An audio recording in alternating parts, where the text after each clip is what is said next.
Hello everyone, welcome back to the part 1 of how to crack NEET UG 2026. तो that most important subject और the most subject तीनों important है, पर सबसे ज्यादा वेटेज कौन लेके जाता है वो है कि बायोलॉजी।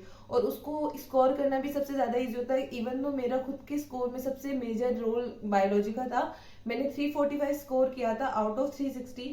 तो उससे बहुत गेम चेंजर प्लान है। और तो आप उसके ऊपर कैसे फोकस करो या फिर आप क्या क्या चीजें कर सकते हो। फर्स्ट, हमारे पास सिर्फ 60 दिन बचे हैं, हमारे पास ज्यादा दिन नहीं है नीट के लिए। तो इंस्टेड ऑफ कि आप कोचिंग के सोर्स पे जाओ या किसी और सोर्स पे जाओ, एक सोर्स पे स्टिक रहो, दैट इज एनसीईआरटी। क्योंकि 90 क्वेश्चन में से 88 क्वेश्चन एनसीईआरटी के होंगे। वो 2 क्वेश्चन भी एनसीईआरटी के होते हैं, पर अपन को इतना टफ वो फ्रेम होते हैं कि अपन को लगता है कि वो एनसीईआरटी के नहीं है।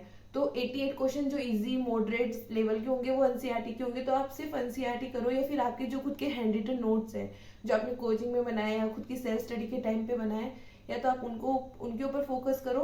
प्लस एनसीईआरटी तो मेक श्योर करना, क्योंकि एनसीईआरटी में अगर आप बाकी कुछ भी नहीं देखो तो you have to make sure कि आप डायग्राम्स बहुत अच्छे से देखो, क्योंकि डायग्राम्स के क्वेश्चंस बहुत आते हैं एग्जाम में।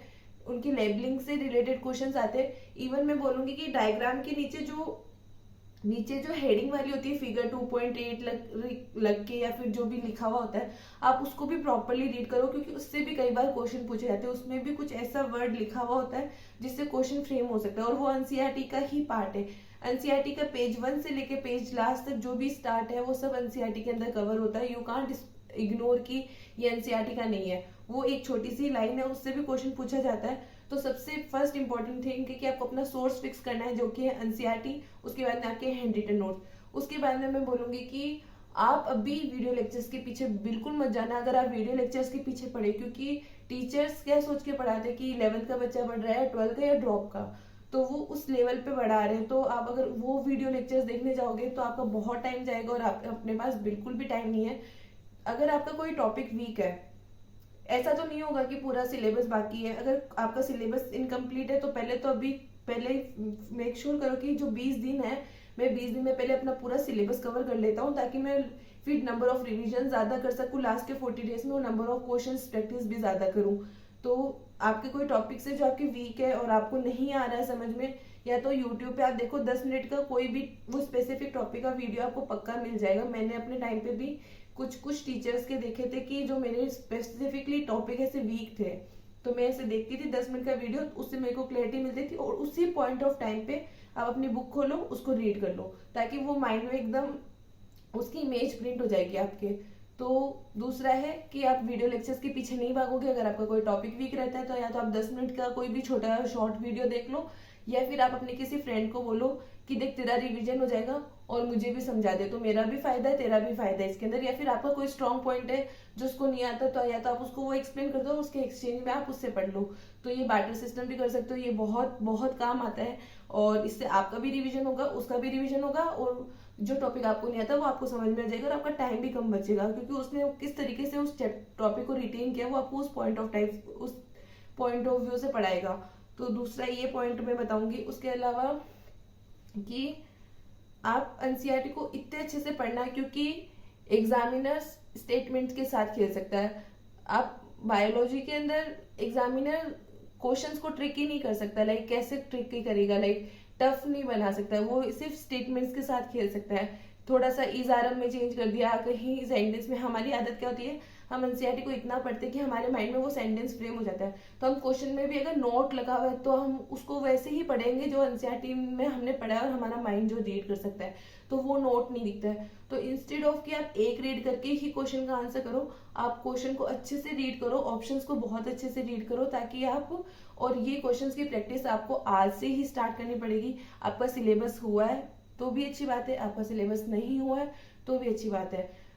अच्छी बात तो नहीं है, पर हाँ आपको क्वेश्चंस प्रैक्टिस करने हैं, क्योंकि क्वेश्चन प्रैक्टिस से ही आप पता कर पाओगे कि आपके कौन से टॉपिक्स वीक है, कौन से टॉपिक टफ है, आपको कौन से टॉपिक्स पे ज्यादा मेहनत करने की जरूरत है। तो मैं बोलूंगी कि आप नंबर ऑफ क्वेश्चन प्रैक्टिस एटलीस्ट रोज 100 से 150 क्वेश्चन प्रैक्टिस करो बायो के, और उसमें मिक्स होने चाहिए 11-12 के और पूरे सिलेबस के।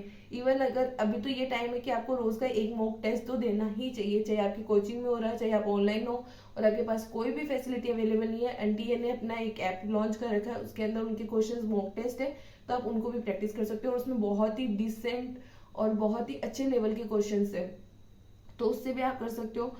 और पीवाईक्यू बिल्कुल भी नहीं छोड़ने हैं, पीवाईक्यू रिपीट होते हैं, टॉपिक्स रिपीट होते हैं, तो मैं बोलूंगी कि पीवाईक्यू बिल्कुल मत छोड़ना, क्योंकि अगर पीवाईक्यू छोड़े और वही क्वेश्चन अगर आपको एग्जाम में आया तो आपको बहुत रिग्रेट होगा कि मैंने वो क्यों नहीं सॉल्व किए थे। तो पीवाईक्यू इज द मस्ट। रोज क्वेश्चन प्रैक्टिस करना बहुत जरूरी है। एक मॉक टेस्ट में बोलूंगी कि आप 2 ही दो। और मैंने what was I did like, मैं एक चैप्टर, जो एक पूरा चैप्टर है, जैसे कि अगर मैं मान लूँ ह्यूमन रिप्रोडक्शन है, तो ह्यूमन रिप्रोडक्शन मेरा एक पेज के अंदर था, कि मेरे को पूरा चैप्टर नहीं पढ़ना पड़ता था बार बार, मेरा एक चैप्टर पूरा एक A4 साइज की शीट के अंदर पूरा चैप्टर था। तो आप वैसा अगर आपने कर रखा है तो ठीक है, और अगर नहीं कर रखा है और आपको लगता है कि आप थोड़ा सा टाइम इन्वेस्ट कर सकते हो, अगर आपका सिलेबस हो रखा है, तो मैं बोलूंगी कि आप ऐसे A4 साइज में एक हफ्ते के अंदर ऐसे बना लो, जो टफ टॉपिक्स है उनके बना लो, ताकि नंबर ऑफ रिविजन ज्यादा हो सकते हैं। एक तो मैंने ह्यूमन रिप्रोडक्शन का तो मैंने 12th के टाइम पे बना लिया था, पर उसके अलावा जैसे कि प्लांट किंगडम हो गया, एनिमल किंगडम हो गया, ये टॉपिक्स ऐसे जो अपन भूल जाते हैं और उनको डिटेन करना बार बार जरूरी होता है, तो आप उनकी A4 शीट के अंदर बना लो, और उसको सिर्फ एक दिन दो, आप 1 घंटा 2 घंटा उसमें वो बन जाएगा आपका सारा ऑर्गेनिज्म किंगडम्स के, और फिर उसको रिवाइज करना आपके लिए बहुत इजी हो जाएगा, तो वो कर सकते हो। उसके अलावा मैं बोलूंगी कि सोने से पहले उस A4 शीट को, या फिर जो टॉपिक आपने आज पूरे दिन में पढ़ा है एनसीईआरटी का, लाइक बायो का या केमिस्ट्री किसी का भी, और अभी हम बायो की बात करें तो अगर आपने बायो का जो भी टॉपिक पढ़ा है, रात को सोने से पहले या तो आप उसके कोई उसी स्पेसिफिक टॉपिक के 100 क्वेश्चंस प्रैक्टिस कर लो, या फिर एक बार एनसीईआरटी से पूरा गो थ्रू करो कि हाँ ये है करके मुझे ये पढ़ना है। और उसके अलावा मुझे नहीं पता आप किस टाइप के हो, लेकिन एनसीईआरटी को क्लीन रखना चाहिए, लाइक ताकि पढ़ने में बार बार मजा आए, क्योंकि मैंने एक बार किया था लाइक ऐसे पूरा गंदा सा अलग अलग हाईलाइटर से, तो वो पढ़ने में इंजॉय नहीं होता। और अगर आपकी एनसीईआरटी की कंडीशन बहुत बुरी हो रखी है, रात से नहीं पढ़ा जाता है, लास्ट के 2 महीने बच्चे कुछ नहीं जाता, 200-150 रुपए की वो एनसीईआरटी आती है, एक नई एनसीईआरटी खरीद लो और उसको पढ़ो, बहुत ही इंजॉय करोगे। मेरे को बहुत मजा आया था, मैंने लास्ट के टाइम पे नई एनसीईआरटी खरीदी थी, 11th की भी और 12th की भी। उसके अलावा क्वेश्चंस हो गए, इफ पॉसिबल एक चैप्टर एक पेज में करो, सोने से पहले रिवीजन करो, solve PYQ, solve different questions, NCERT, labelling, अगर सिलेबस हो गया तो बस आपको सिर्फ मैं लास्ट में एकदम ब्रीफ में बता देती हूँ, एक सोर्स को फिक्स करना है, पीवाईक्यू सॉल्व करने हैं, रोज रिवाइज करना है, और मॉक टेस्ट देने हैं रोज, और उसके अलावा आपको वीडियो लेक्चर्स के पीछे बिल्कुल भी नहीं भागना है, आपको आपने जो पढ़ा है उस पर ट्रस्ट करना है, और जो आपने नहीं पढ़ा है उसको आपको पढ़ना है, खत्म करना है। बिना पढ़े हम कुछ नहीं जाएंगे, क्योंकि हम बिल्कुल भी अज्यूम नहीं कर सकते कि पेपर कैसा आएगा, वी नेवर नो, हमें पूरा प्रिपेयर होके जाना है एग्जाम के लिए, और जितना हो सके उतना अच्छे से तैयारी करो, बिल्कुल टाइम वेस्ट मत करो। फोन 2 महीने बाद में चला लेना, अब मेरे पास फोन रहता है, मेरे पास टैब है, सब है, बिल्कुल मन नहीं करता चलाने का, ऐसे लाइक पड़े रहते हैं, ऐसे लगता है कि हाँ जब अपने पास कोई चीज नहीं होती तभी मन करता है। तो सिर्फ 2 महीने की बात है, 3 मई को पेपर हो जाएगा, 4 मई से पूरा फोन यूज करना, कोई दिक्कत नहीं है। और देखो मैंने तो ऐसे लिख रखे थे चैप्टर्स के नाम की, हाँ यहाँ पे है, और मैं इतने इतने रिविजन करूंगी। मैंने लास्ट तक जाते जाते लाइक एक एक चैप्टर का 10-10 15 कोचिंग वालों ने करवा दिया था, पर खुद ने भी किया था कि हाँ। और कुछ चैप्टर्स है जो नहीं छोड़ने, ह्यूमन फिजियोलॉजी है, बहुत वेटेज रखती है, बहुत ज्यादा वेटेज रखती है, और बहुत क्वेश्चंस आते हैं, वो बिल्कुल नहीं छोड़ना है।